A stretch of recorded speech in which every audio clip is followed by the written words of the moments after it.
Avon, the empire that chose to die. They had 6 million sales reps. They knocked on 100 million doors a year. They built an empire that made men in boardrooms nervous. Then they destroyed it themselves. This isn't a story about failure. It's about choice. Avon isn't just selling lipstick. They're selling freedom. While corporate America tells women to stay home and look pretty, Avon hands them something radical: a paycheck, independence, dignity, wrapped in a catalog. The model is elegant, brutal, beautiful. No storefronts, no middlemen, no permission needed. Just women building empires from their kitchen tables. And it explodes. By the 1970s, Avon is everywhere. They're not just in the market. They are the market. 1 in 3 American women buys from Avon. The ding-dong Avon calling jingle becomes more recognizable than the national anthem. They've built something no competitor can touch: a human network, millions strong, door to door, unstoppable, or so they thought. Because Avon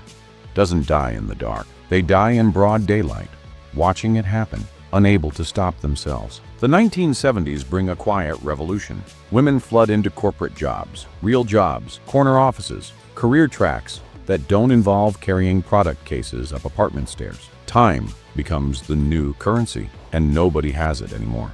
Suddenly, door-to-door selling isn't empowering. It's exhausting. Think about it. You're working 50 hours a week at an office. You've got kids. You've got a life.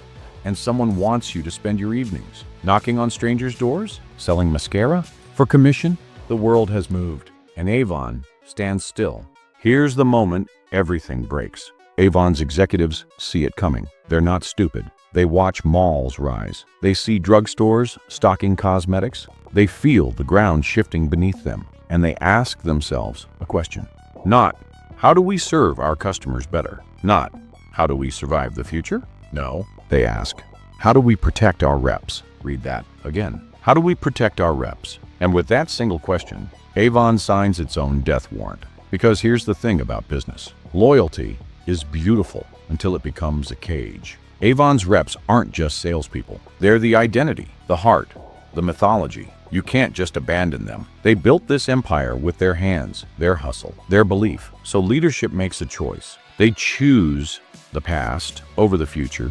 They choose comfort over courage. They choose the people they know over the customers they need. And that choice echoes through every decision that follows. Now Avon is panicking. Sales are slipping. The model is cracking. Wall Street is circling. So they do what dying companies always do. They flail. Jewelry, healthcare, chemicals, nursing homes. They buy a toy company. They launch perfumes nobody asked for. They rebrand.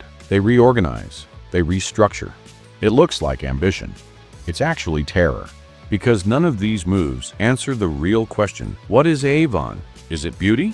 Is it retail? Is it direct sales? Is it a nursing home company? Nobody knows anymore. Not the customers, not the employees, not even Avon. Meanwhile, the world keeps moving. Sephora opens stores that feel like playgrounds. Drugstores make makeup accessible and cheap. And then the internet arrives. This is where it gets tragic. Because the internet doesn't just threaten Avon's business model. It destroys it. Why wait for a catalog when you can browse online? Why make an appointment when you can order at midnight? Why buy from a neighbor when influencers show you how to use it? Door-to-door isn't just outdated, it's obsolete, and Avon knows this. But here's the knife twist. Going digital means going around the reps. It means building a system that makes them irrelevant. And Avon can't do it. They can't betray the people who built them. They can't abandon the army. They can't kill their own identity. So they hesitate. They underfund e-commerce. They treat digital like a side project. They build systems for reps that the reps hate, then abandon them.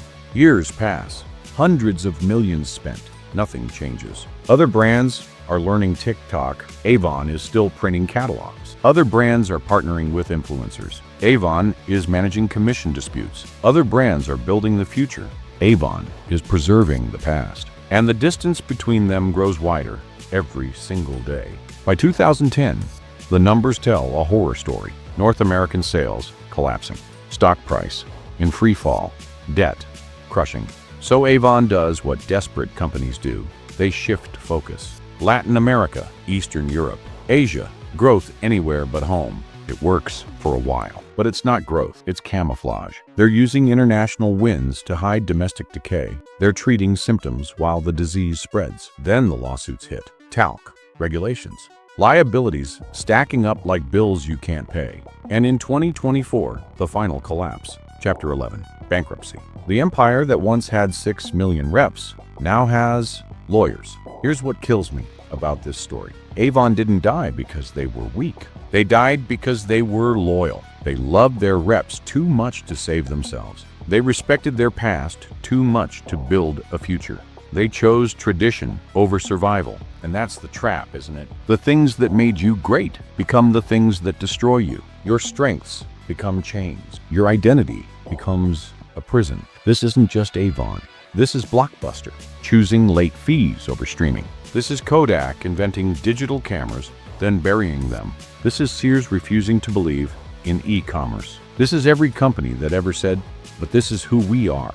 Here's the truth they won't tell you in business school. The most dangerous place in business isn't behind your competitors. It's trapped inside your own success, because when you're winning, you can't see what you need to kill. When you're powerful, you can't imagine being powerless. When you're loved, you can't betray the people who love you until it's too late. Avon had everything: brand power, distribution, loyalty, legacy. What they didn't have was the courage to destroy themselves before the market did it for them. And that's the question every business faces eventually. Will you tear down what you built to build what comes next? Or will you choose comfort and fade away, protecting it? Drop a comment. Was Avon doomed by time or by its own choices? And if this breakdown changed how you see business, hit subscribe, because every video on this channel dissects the decisions that actually matter, not the myths, the truth.